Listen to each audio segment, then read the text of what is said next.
ओम श्री बुद्धाय नमः। बुधवार का दिन बुद्धि, वाणी, व्यापार, संचार और संतुलन के देवता भगवान बुद्ध को समर्पित होता है।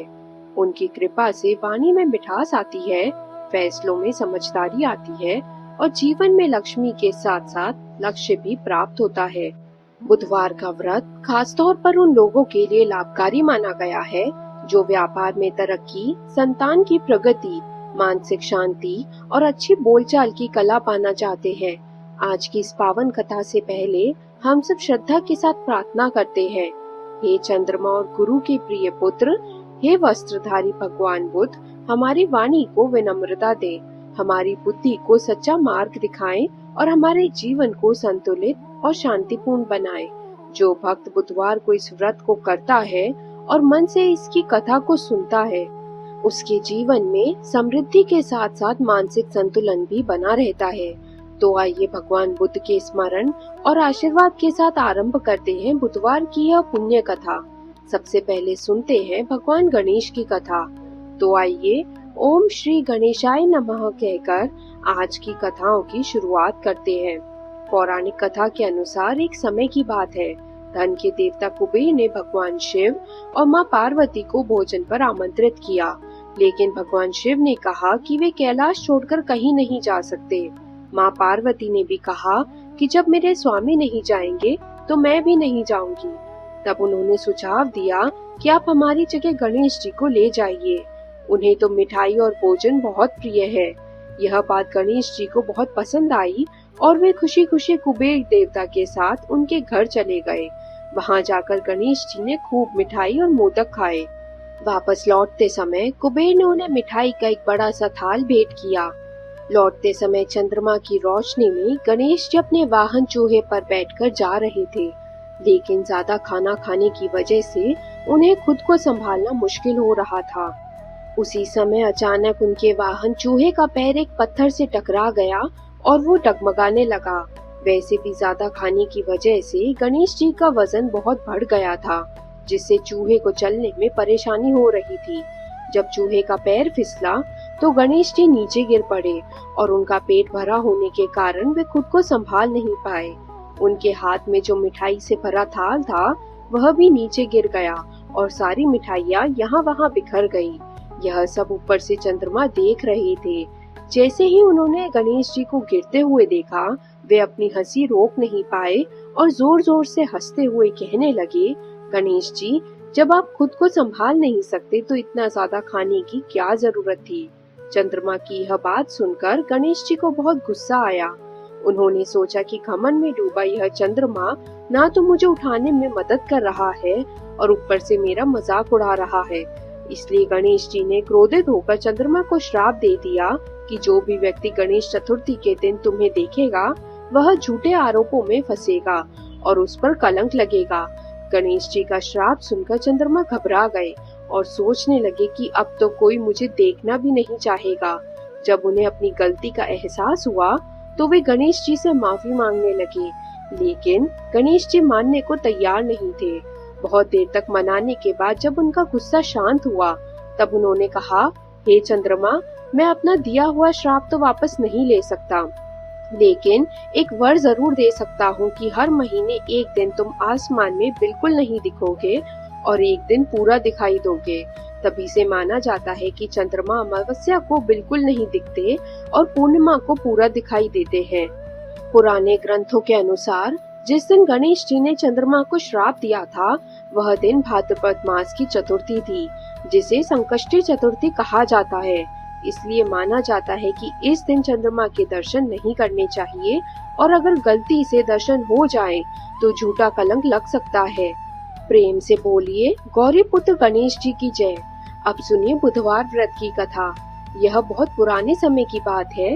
एक बार मधुसूदन नाम का एक अमीर व्यापारी अपनी पत्नी को लेने के लिए ससुराल गया। वह कुछ दिन वहीं रुका और फिर एक दिन अपनी पत्नी को विदा कराकर अपने नगर की ओर चल पड़ा।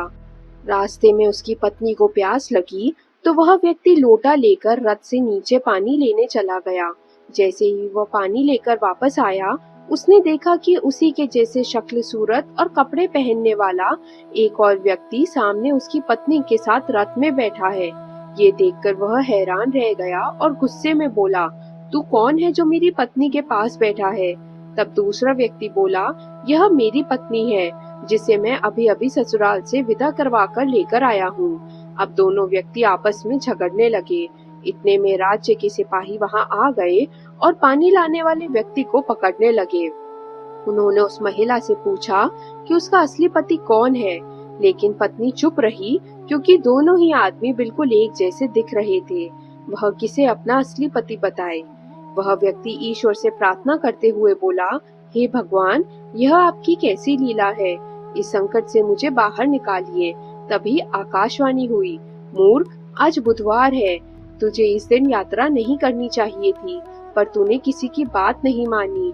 यह सब भगवान बुद्ध देव की लीला है।